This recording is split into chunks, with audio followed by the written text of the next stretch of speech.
Hello, everybody, and welcome back to another episode of English with Gemma, where we turn English practice into progress. Today, we will be talking about the topic of do you really think in English? How can you think in English? What does it mean to think in English? Why does everybody want to do that? So let's break it down and let's talk about how it happens and how you can train your brain to do it more often because that is kind of the key to becoming more fluent and actually being bilingual is being able to think in English. So, what does it mean to think in English? When students say, I want to think in English, they usually mean that they want to stop translating from their native language into English. They want the process of speaking English to be more natural and fluent and faster. I do also have an episode which is how to stop translating, which is very important. So that's kind of like the first step. So that's a really good goal. But the truth is, your brain will always use both languages to some degree. Like you're never going to completely like get rid of your native language, nor should you want to. I don't think that anybody wants to forget their native language. I think it's really important. It's part of our identity, even like our accents and our culture and everything like that. Like it's important to not renounce your native language in order to become fluent in English. And it's not necessary either. So, especially when you're trying to come up with a complex idea or complex sentence in English, you're going to rely on your native language. So, that being said, thinking fully in English doesn't mean that you need to delete your first language. It just means that English needs to kind of become like your default mode for certain thoughts and ideas. So, for example, you might already think in English when you read a meme on the internet, when you write a text to your friend, or even when you're talking to yourself in your head. Um, it's it's really interesting to me that like the entire internet is like in English. Um, all the memes, all the funny jokes, they're usually in English. The other day, I saw a family on the bus, and there was a little boy. I mean, he must have been about 8 years old, and they weren't Spanish. I don't know where they were from. I think they were speaking some type of, I don't know if it was Russian or no, it was, I'm pretty good at deciphering the Russian language. So I don't know. It was some language that I'd never heard before and I couldn't pinpoint what it was. But, anyways, they weren't native English speakers. And the little boy was sitting there scrolling on his phone, on Instagram, of course, or TikTok, maybe. And every single video without fail, like literally one after the other, was in English. And he was laughing and he was clearly understanding them. And for me, it was amazing because he was so young, clearly not a native English speaker, but I'm sure a lot of the reason why he understands English so well is because of the amount of time he spends on the internet looking at memes, funny videos. They're all in English. Of course, they could be translated to your native language, but like the originals are in English. So, um, that's a great way to start thinking in English is, absorbing more content that's in English. But let's backtrack a little bit, which means to go back on ourselves before we get ahead of ourselves, which is why is it so hard to think in English? Your brain loves to do things in an efficient way. Your brain loves efficiency.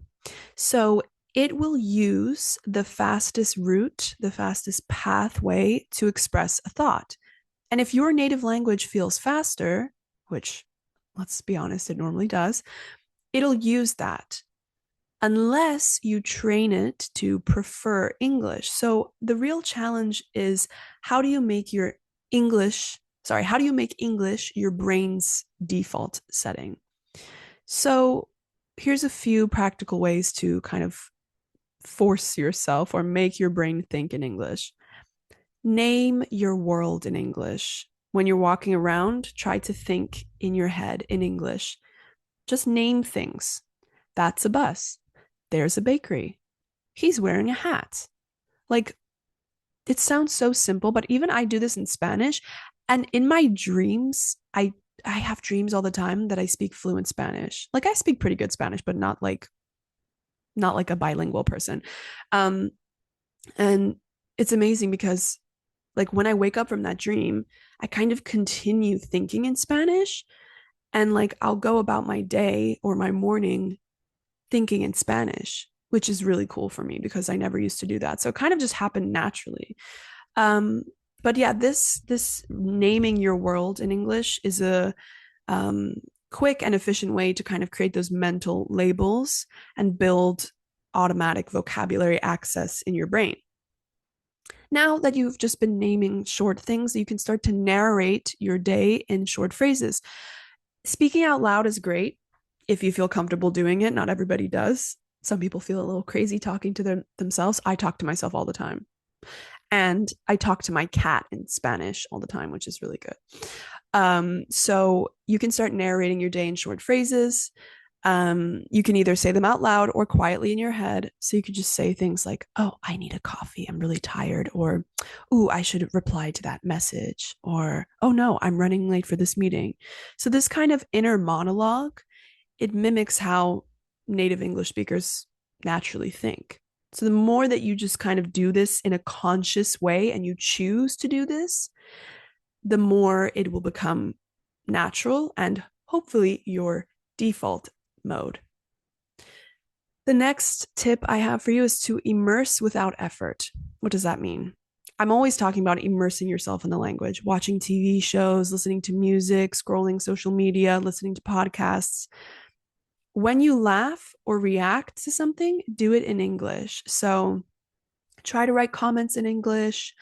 Um, and do things that you enjoy in English. So I know a lot of my students say, like, "Oh, Gemma, I don't feel like watching this movie in English because if I watch the movie in English, it's like it becomes a chore and it becomes like homework because I can't like relax properly." So don't like force yourself if you're not enjoying it. Do things that feel low effort.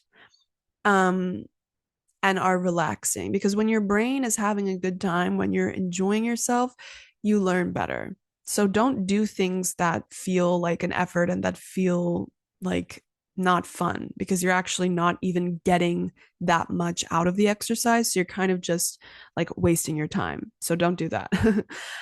Stop translating where possible. If you don't know a word, describe it instead, paraphrase it. So, for example, if you can't think of the word spoon in English, you can say, "Oh, you know, the circular thing, it's like fork, knife. It's the one that you use to eat soup." You know, there's so many different ways that you can explain what you mean without just going straight to your native language for the word.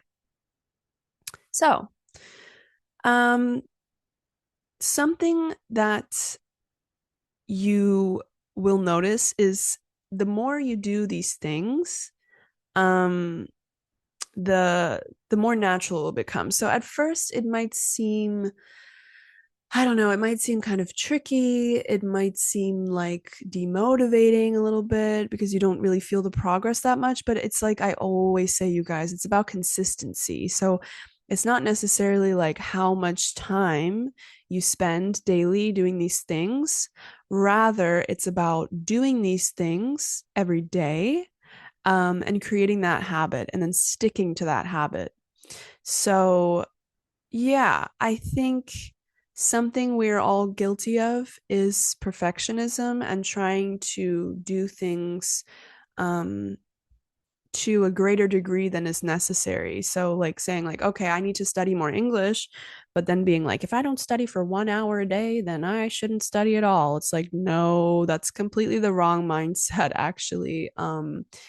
It's better to study for 15 minutes a day and do that regularly and make that part of your daily routine than to, one off study 1 hour a day because like realistically not everybody has a free hour. When I said one off, it's an expression that means just to do something once and not really regularly. So you could say, for example, I don't really go out drinking and partying on the weekends. It's not really my thing.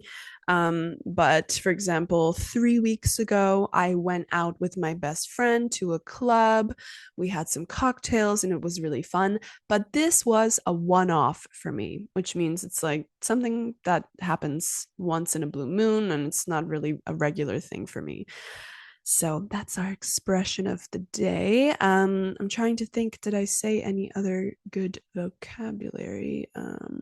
To get into the habit, to stick to a habit. To get into means to start doing something, to stick to means to continue doing it regularly. Oh, yes, before I go, don't forget to share your weekly wins in the comments. We haven't done it for a long time. I also have been missing for 4 weeks. If you didn't catch my mini-sode this week, I explained a little bit about why I disappeared for a month.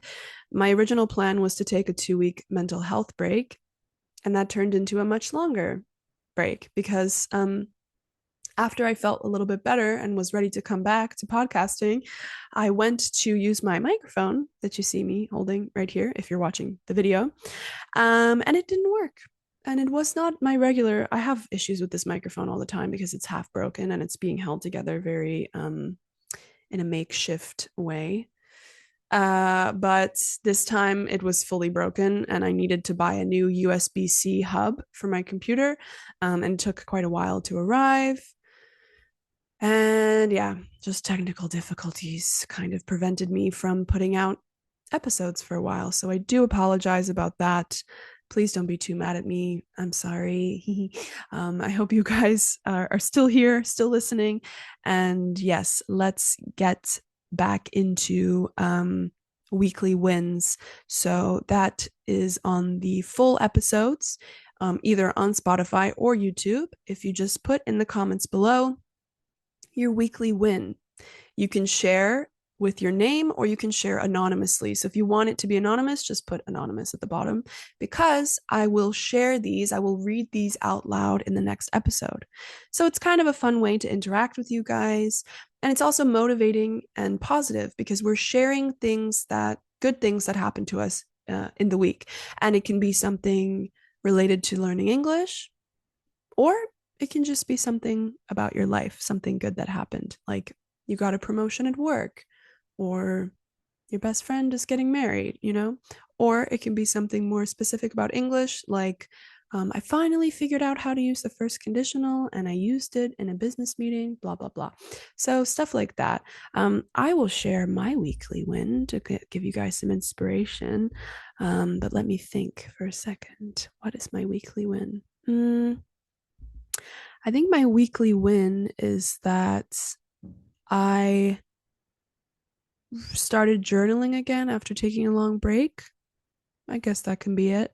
And I kind of forgave myself for being depressed and taking a long break from making content. Like I was really beating myself up about it for a long time. And then through journaling and kind of reflecting, I was able to kind of forgive myself and give myself grace and allow myself to have this time because I clearly really needed it.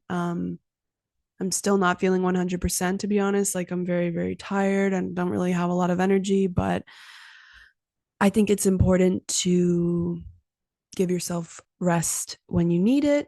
And yeah, don't beat yourself up about it. Don't like feel bad for taking that time that you need. Yeah, so that's my weekly win. I forgave myself for not showing up, and I hope you guys can forgive me too. And yes, let's all be kind to ourselves and let's share our weekly wins in the comments below. Thank you guys so much for listening or watching, and I will catch you in the next episode. Bye.